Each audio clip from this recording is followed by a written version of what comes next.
केन्द्र अर्थमंत्री श्रीमती निर्मला सीतारमण भुवनेश्वर रे आज हितधारक गणमाध्यम प्रतिनिधि एवं आईआईटी भुवनेश्वर छात्र छात्री मत विनिमय करिसेंती। आसंतु आज परिक्रमा रे देखिबा एही मत विनिमय कार्यक्रम एक विवरणी।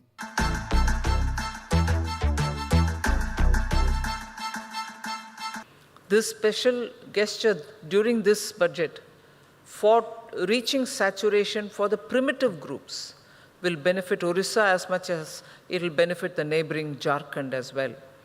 So saturation is now the key word in the name of inclusion, whether you're making sure that all eligible people from the backward or the scheduled tribes and other eligible citizens get every fundamental benefits that the budgets have been focusing since 2014 will get it, so that if once the saturation is achieved, we are very clear that they will be empowered enough to take care of what they want for themselves and their families.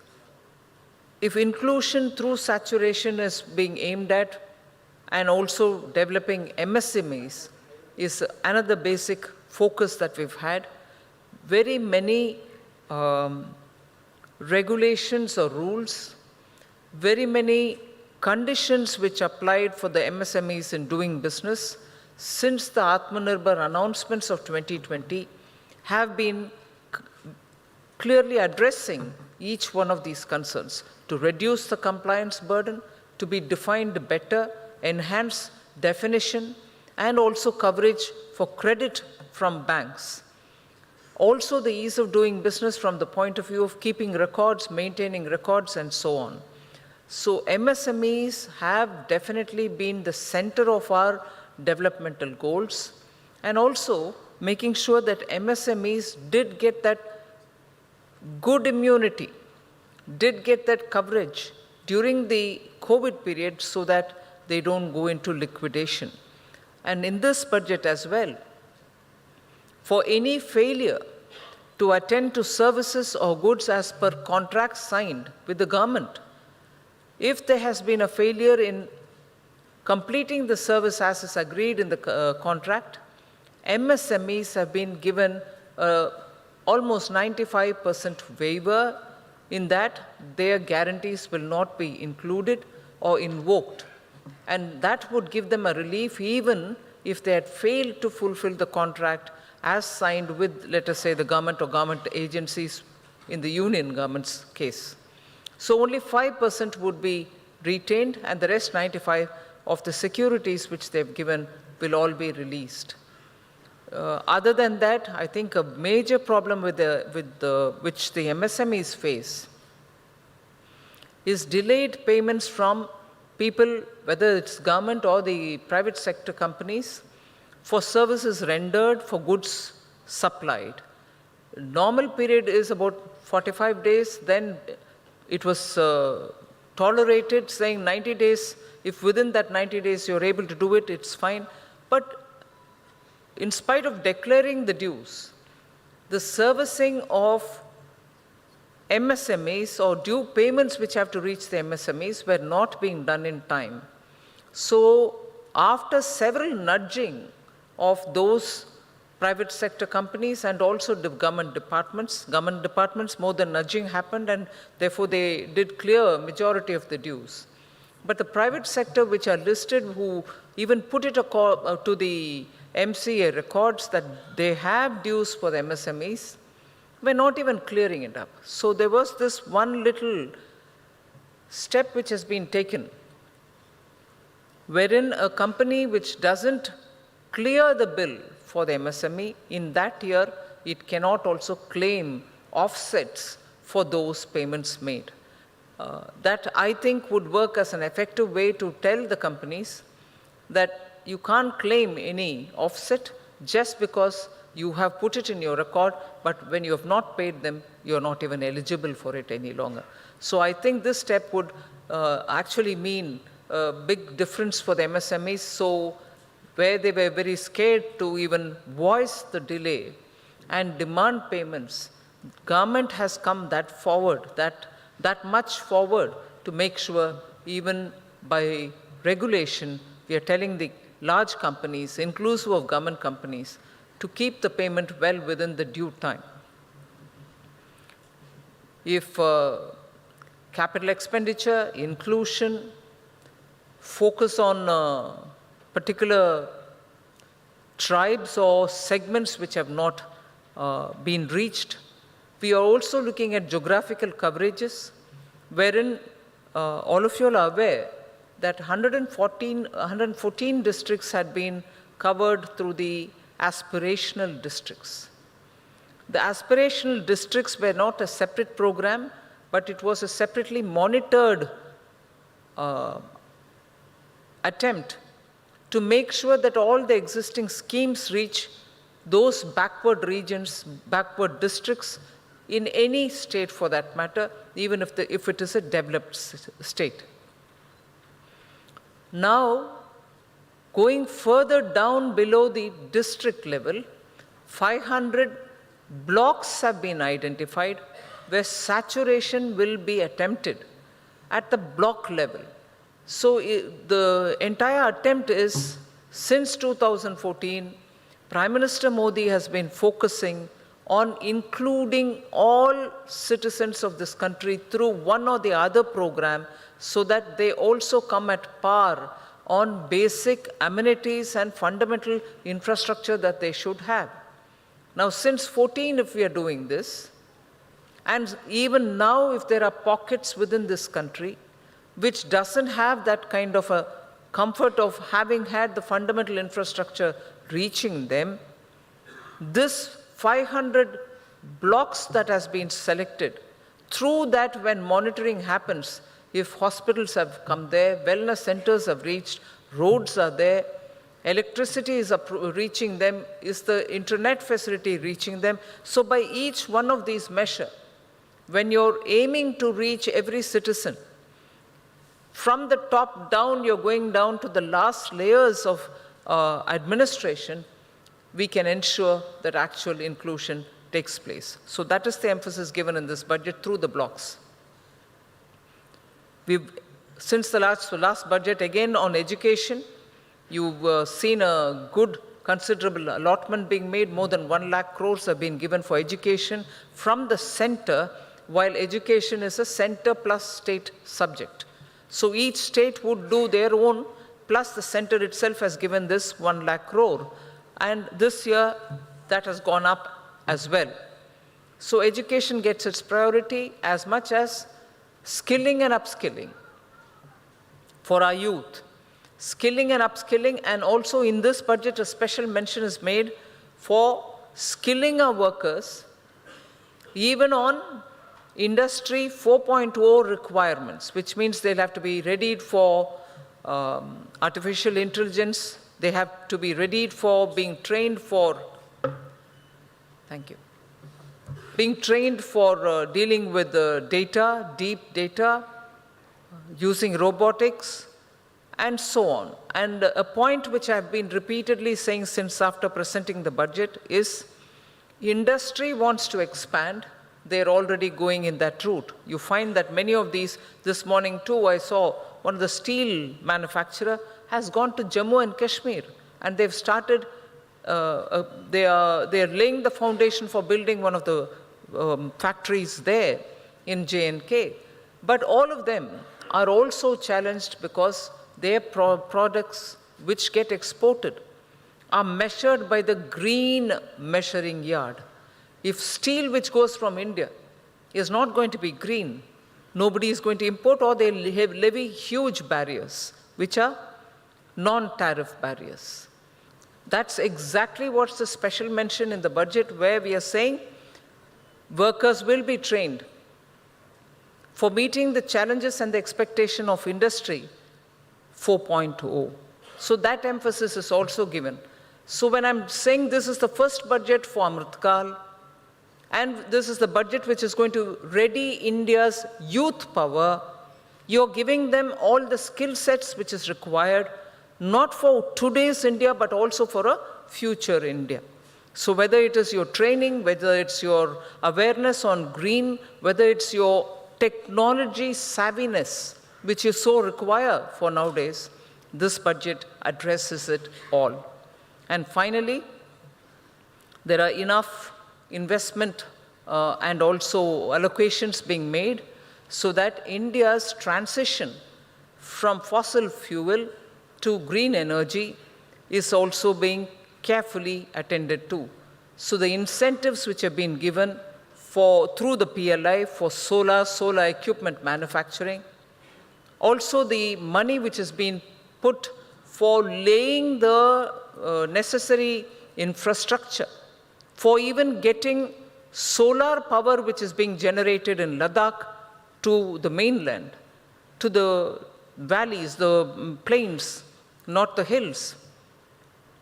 That requires heavy investment. Is the power being produced there already? It is getting produced, it's on the verge of getting complete production capacity utilized, but we are readying with all the infrastructure that is required for evacuating that power from Ladakh. So is the green hydrogen mission, which was announced last year in the last budget. This budget also has its own due share. You find that green ammonia as being a big attractive proposition for a lot of investors to come. So government is ahead in this curve where we are bringing in investments in time for infrastructure to be laid so that when produced, these renewable sources of energy will find the pathway to reach all its users.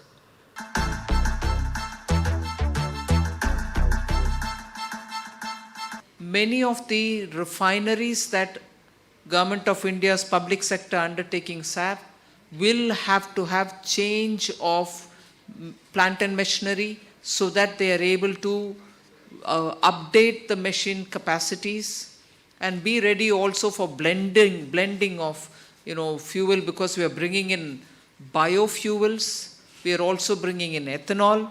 So the refineries will have to be updated in their technologies. Second, we also want to make sure our strategic reserves are all filled up adequately. So this is specifically and openly being given to Ministry of Petroleum, Natural Gas with these objectives. So there's no, in fact, I'd like to say, in the last 3-4 years, the budgets don't show anything for the reasons which are not mentioned, meaning they show for what purpose they are, and that is the purpose. There is no below the carpet pushing of agenda or keeping something secretive. So the budget states it and spends it on those counts. These two things, he has expressed his concerns, and he has said that once you have reduced the allocation for MG energy, it will hit the poor, and this reduction in allocation of funds for the food procurement will hit the farmers. So what will you say on this? No, I'm thankful that the budget has been gone through in such detail. But the fund allocation for Manrega, I've said this in the parliament as well, has not gone down. Budget time allocation is one thing. And because the scheme itself is a demand-driven scheme, as and when the demand increases on them, we keep making the provision. And this is proven. You can check the budget of Prime Minister Modi since 2014, 15, 16 till today. Every time we make an allocation during the budget estimate, and then through the year, as and when the demand goes up, we revise it. And in the supplementary demand for grants, you always see that we've added some more for Parliament to pass, and therefore fully implemented the Mahatma Gandhi Rural Employment Guarantee Scheme.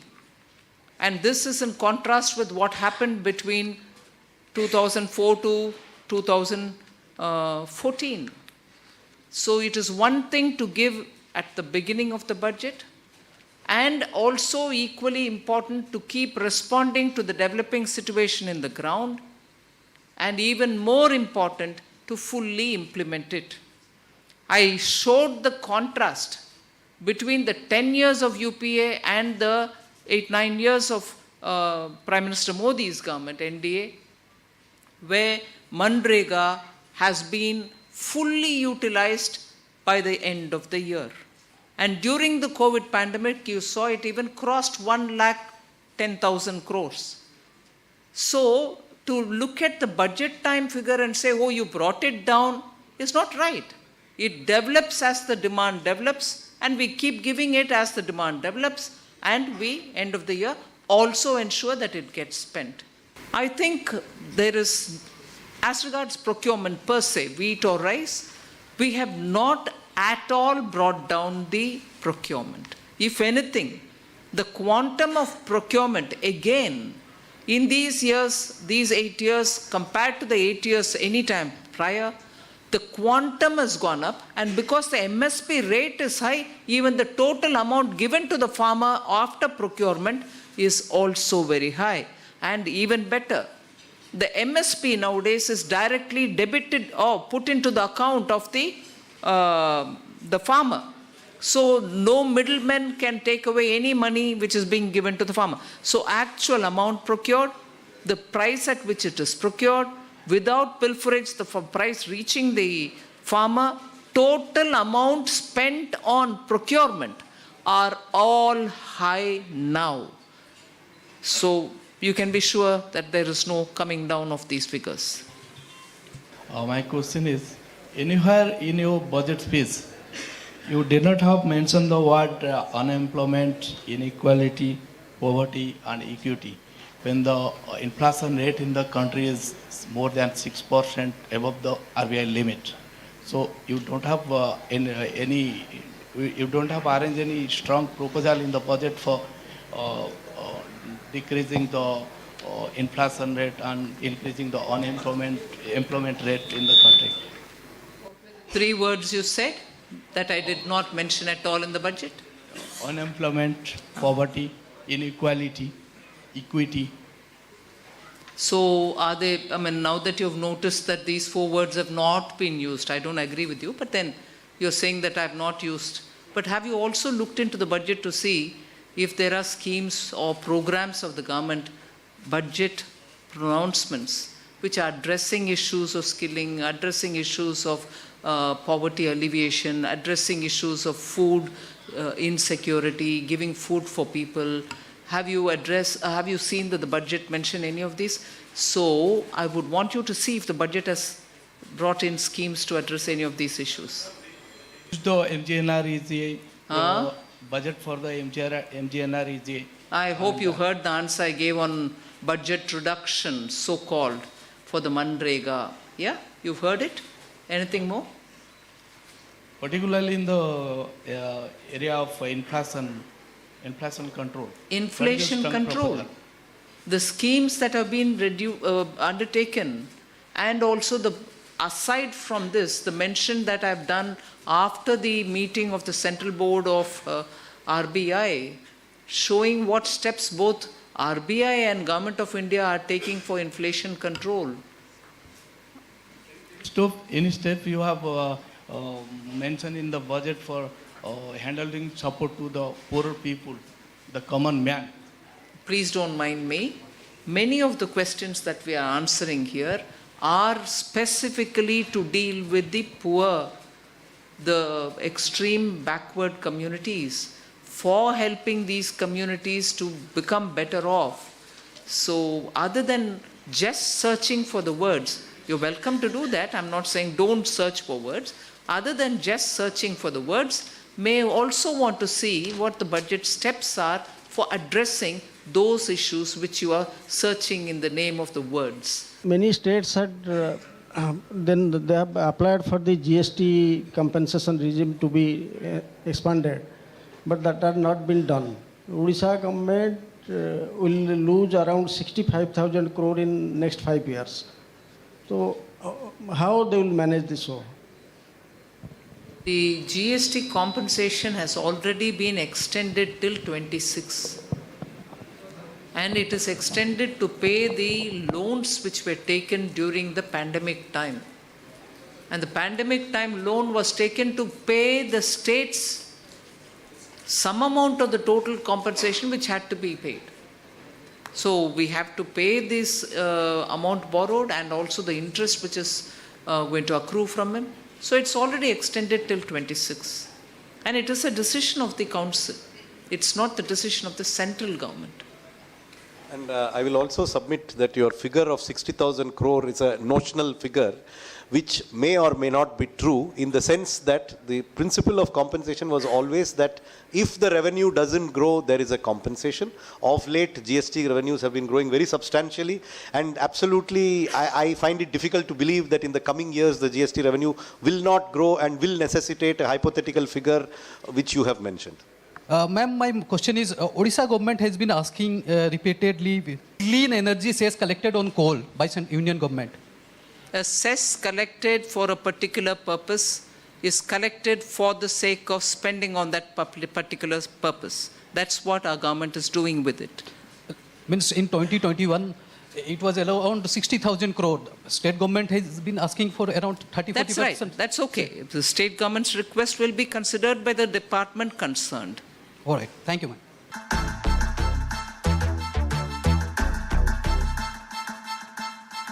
From the youth of India, since I would think distinctly after 1991, when the youth of India saw a possibility of contributing to the Indian economy directly because prospects opened up.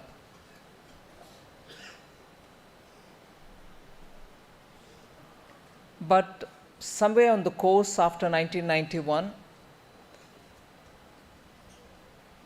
for various reasons, I think the environment was not so conducive, and many of our youth, like the youth before 91, saw prospects being elsewhere. And the contribution, however distant or tenuous it was, kept happening from Indians living abroad and contributing majorly to science and technology. But I would think since after 2016, when the stated policy for promoting and actively encouraging startups, we see the energy back again among the youth of India to see that it is possible to be here and it is possible to carry on with those kind of thoughts and ideas that the youth want to see bloom and also find strikingly good scale-up propositions. So I see between 2016 and distinctly till 2021 a ramped up energy working in the youth of India, because any time prospects are being looked at, there are two types of prospects we are talking about.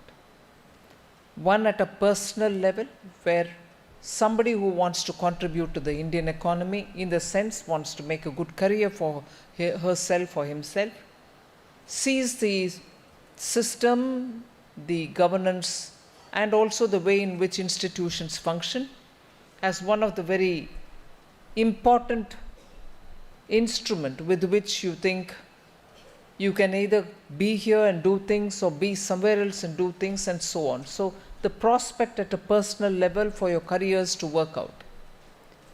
The next would be, which is equally what you would take on board while making a decision, is the prospects which come out of policies which are either enabling or which are deterrent for good ideas to work out.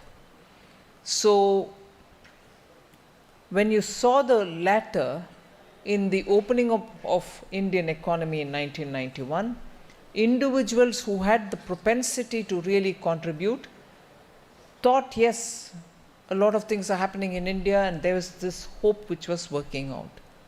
But as I said, as we went along, somewhere some kind of hindrances came and the same prospects didn't appear, although personally you thought your career could be built on those fantastic thoughts and ideas which you wanted to bloom with.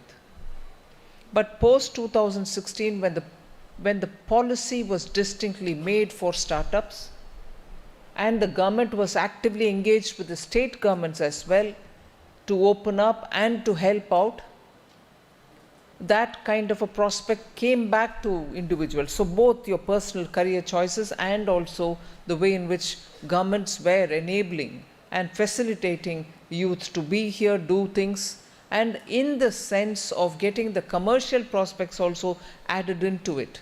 Your thought remains just as a thought, or you're able to come out with a thought to bloom, and then you're looking at the ways in which governments help to scale it up or to find funders or people who can quickly take your patents, which includes, therefore, even things which are normally very distant for the lay administration, as patents, your ideas getting registered, getting the approval, the trademarks, the patents are all important instruments or step in the way in which you can move forward. So the simultaneous with 2016 development of ideas for bringing startups to flourish in India, where the policies on intellectual property, the ways in which we wanted to have that simplified, the long waiting lists that always deterred people from applying for patent rights here were all eased out.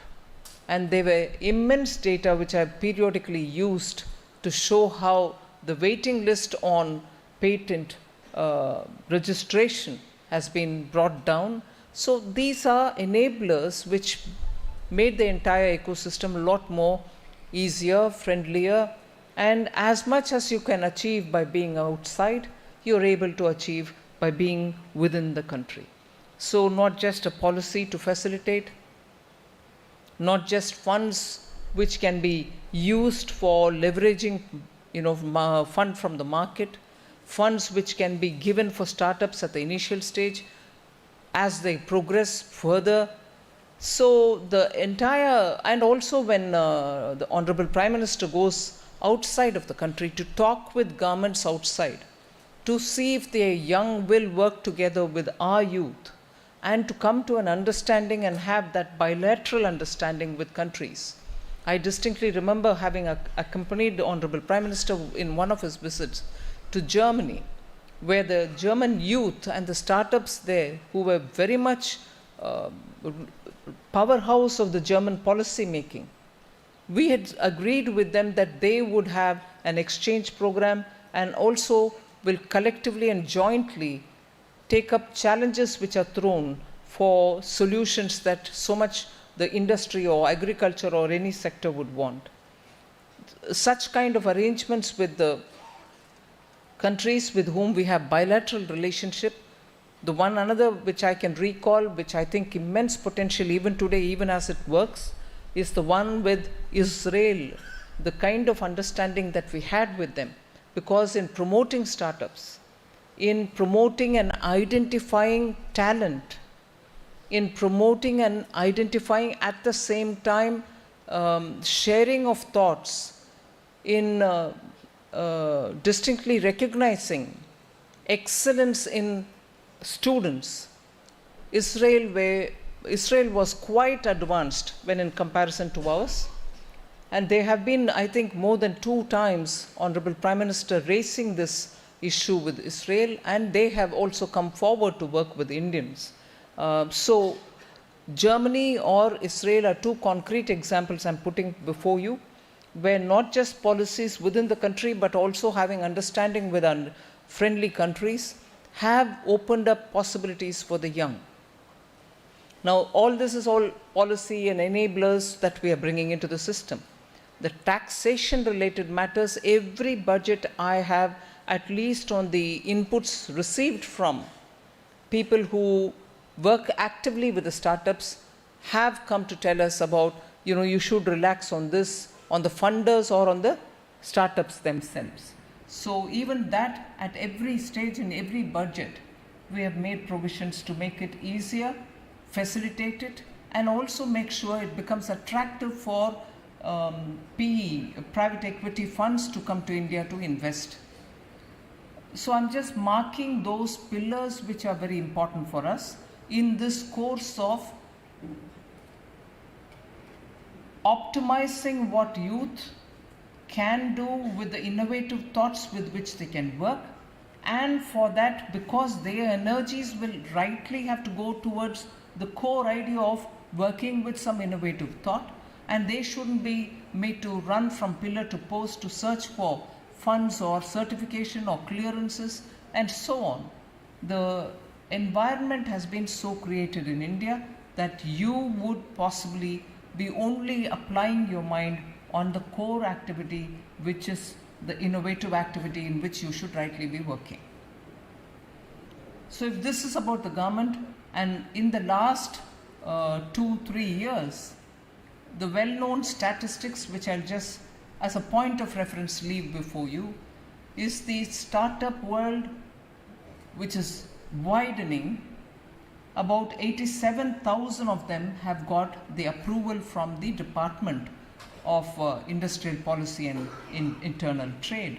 They are the ones to certify who the authorized or certified startups are. And from among them, they are the ones who also choose as to who are the ones to get XYZ certification for any other purpose in order to receive greater funds.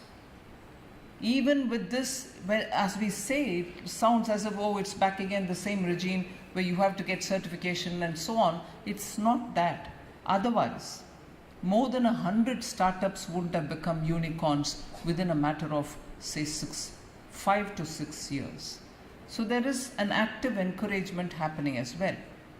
I'm just touching upon issues broadly from the government's point of view. We, in the meanwhile, are enabling pharmaceutical sector, biomedical sector. Under that you have the vaccines and other areas.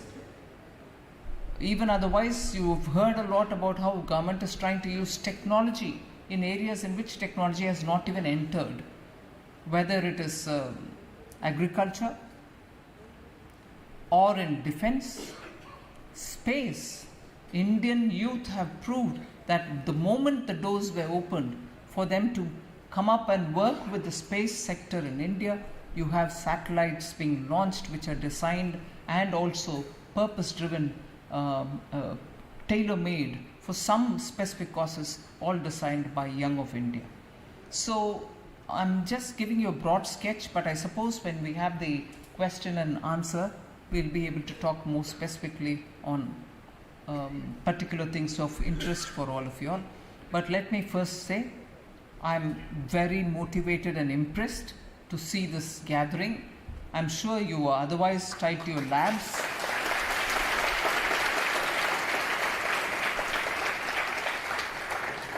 You are otherwise tied to your labs or some paper that you have to write and so on.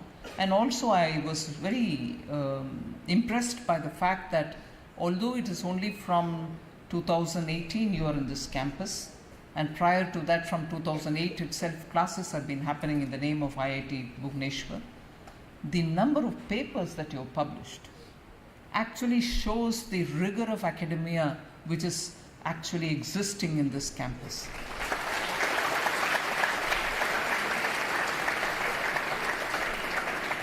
Indian science and technology graduates, also I broadly use science and technology, engineering, medicine, all of them together, have really won the, or I can put it this way, have really attracted serious academics all over the world only because of the academic rigor. You're not in IITs for the rote business. You're not in the IITs for just doing good work to get a good certificate, a good grade and get out. In the meanwhile, I'm indeed impressed that you have your faculty extracting that much and more from you so that you realize what it takes to be in this area, what it takes to be recognized in this area, and most of your peers who have all gone to different parts of the world, and your seniors who are in some of the most covetous positions have not been there or have not reached there for nothing. It is that kind of academic rigor, it is that kind of, if I can say, sweat and toil in your academic work, and it is that kind of guidance that you get from your teachers, all of which makes that, that cocktail, if I can use that word, that potion, if you're all Asterix followers, that potion which is made, which actually gives you that, cutting edge compared to any other student from any other part of the world. So it is that potion which you have to ready with the right mixture of knowledge, with the right mixture of correction, course corrections, experiments, and so on. It is that which is so required with your work. So I'm sure you're using every minute of your time in this institute to ready yourself to meet the challenges of the world. You have ever so many icons who have passed out of such institutions. So do make the most of your time here. India needs all of your expertise, the energy, and India actually can contribute not just for India, but for the entire world. And I'm not exaggerating in this, the entire world. The youth with that kind of skill sets and readiness to go through the mill to prove their professional credibility is largely in India. And that's where you're going to have an advantage compared to the rest of them found anywhere else in the world. That in many instances double taxation avoidance agreement has been misused for money laundering purposes. So what are the measures being taken by the government to prevent it?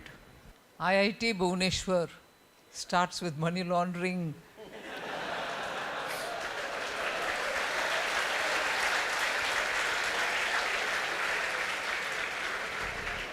And that too a first year student. Very nice.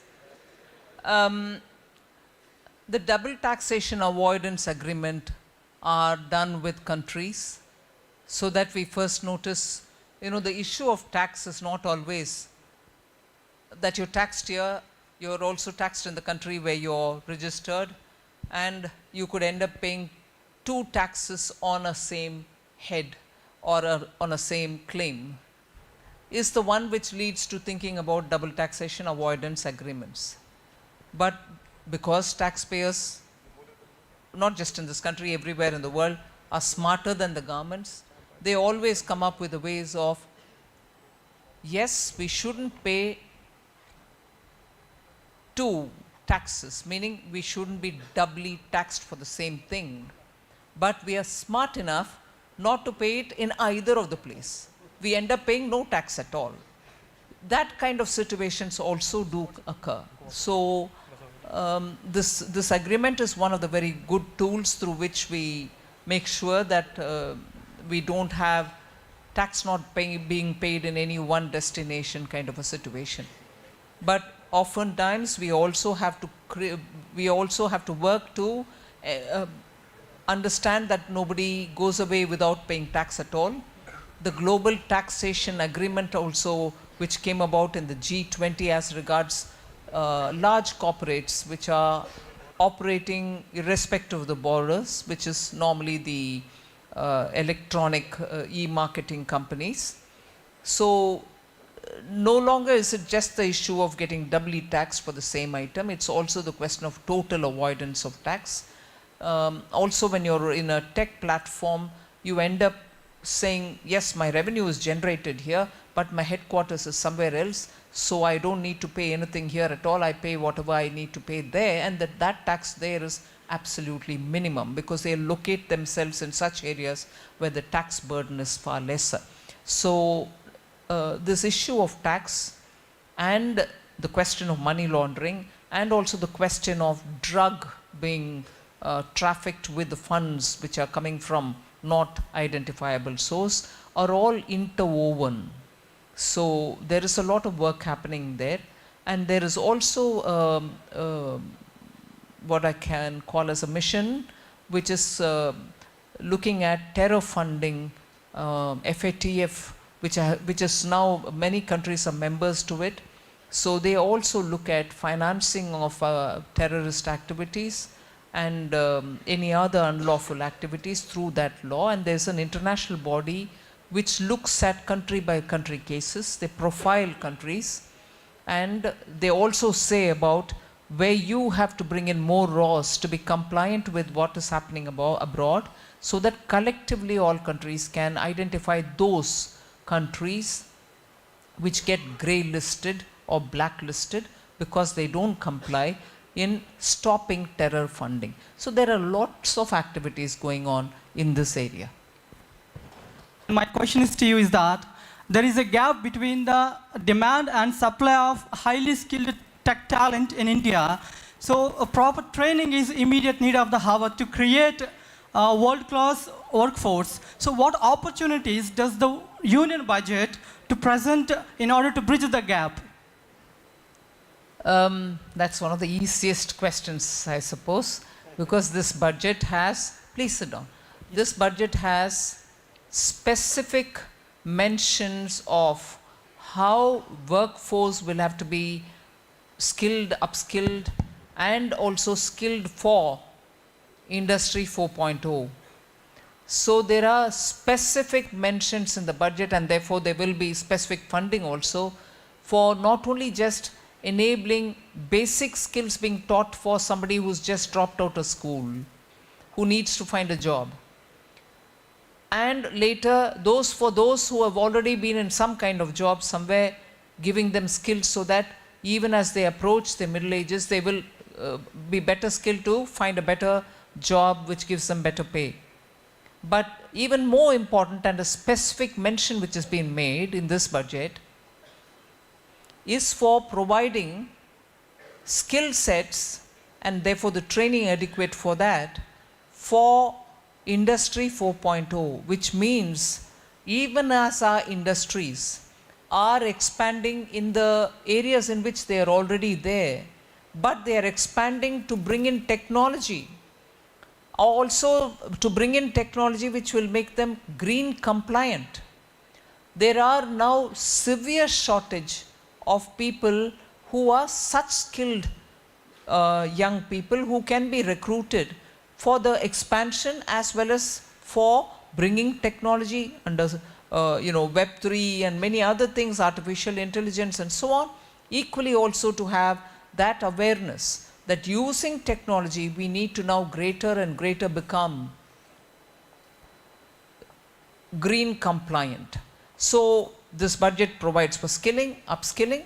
It also provides for specific skilling for Industry 4.0. And the last one I would add here is that we've also marked 3 maybe IITs, centers of excellence for researching into and also getting products out on artificial intelligence. We want India to become the artificial intelligence hub for the world, and therefore these 3 centers, I don't know, maybe Bhubaneswar, maybe one other IIT, the 3 centers of excellence which will focus on AI.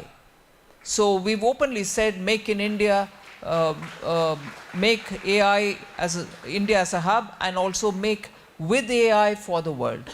So these are the specific opportunities which I would like to give you in response to your question. My name is Ayush Tripathi and I'm a first year student of Metallurgical Engineering branch.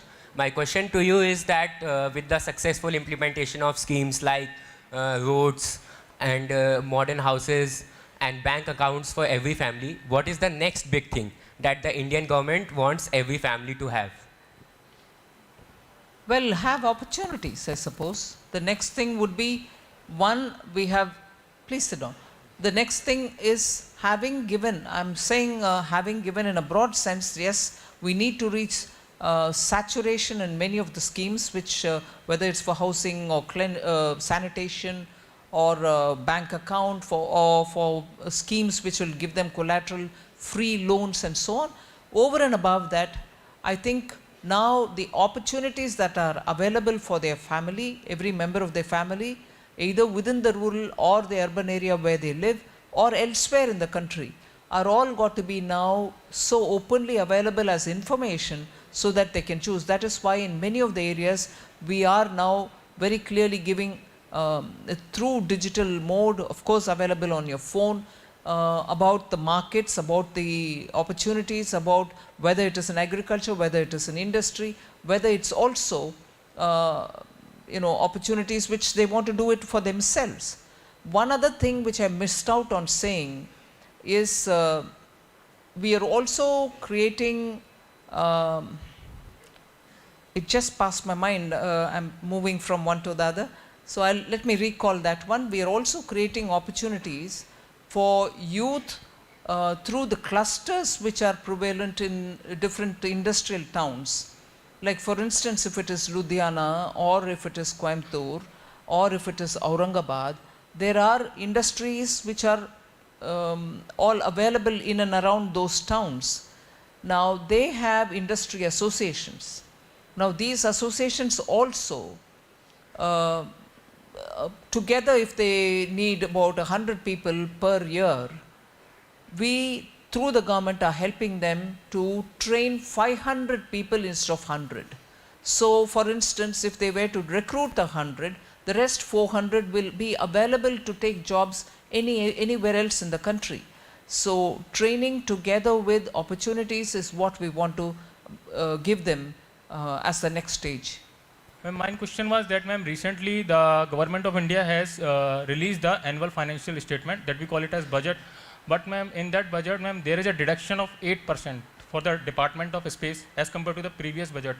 So ma'am, don't you feel, ma'am, that several youth, ma'am, of our nation want to join this renowned organization like ISRO, but it creates a negative impact on our youth and the research, this cut in the budget, this deduction in the budget of 8% in the department. 8% of what? What is that 8%? Sir, 8% as in previous budget, the Department of Space has a allocation of funds around 30,700 crore, and this year it was 12,543 crore. I don't know if it is because any particular project that they were undertaking, for instance, installing a certain capacity for which they needed funds of certain extent, which was all provided till last year, and probably that project is now complete and it doesn't further require for that specific project, and therefore that would come down. But that doesn't mean their whole ministry's budget has been brought down. Specific projects which are time bound would have got completed, which is good, and therefore that would have been reduced. But it is not as if we've taken an approach of, cut down on space. We are giving a facilitating policy, but we won't give money. No, that's not the criteria. Does the new budget help boost the manufacturing sector in India? The new budget and also the one earlier and the one earlier too are very supportive of manufacturing in India. And that is why we have come up even with we've come up with PLI, production-linked incentive schemes for industry to start manufacturing, and that's purely for manufacturing sector. Manufacturing activities in any of the sectors. And in that, we are looking at 13, 14, now probably expanding to 15 champion sectors. So these PLIs are not given for every sector. They are given for identified champion sectors, which are also sunrise areas in which India's production will have to become a lot more expansive. So those sectors are essentially in the sunrise areas, so that areas in which India has to ramp up both production and also capacity for reducing our imports and also to export, all put together for those 13, 14, 15 sectors we have identified. Now, what are these sectors which I'm sure many of you all are already familiar with? They are renewable energy related, chip manufacturing related, areas which essentially till now we had depended on some other country and didn't have the capacity to produce within the country. Now, pharma sector is one such a thing. In the pharma sector, of course, there is a uniqueness because India was a leading manufacturer of the API meaning active pharmaceutical ingredients, which are essential key material for producing medicines. Now, we were very good and advanced in API production, but because of the predatory pricing of particularly one country, gradually our APIs became non-competitive. You were always far higher in your cost of production than from where it was coming from. So many of them were either taken over or shut shop. Now we are bringing them back again. So Sunrise is also some of these which are going to have to be strengthened for India to be self-reliant. So yes, we are doing all this. Now, if you ask me to compare with China for manufacturing, there are still a lot of way for us to improve. We need to expand into areas into which we have not till now. For various reasons, I'm not going to pick on each one of the reasons. There are areas in which we need to really go forward and speedily at that.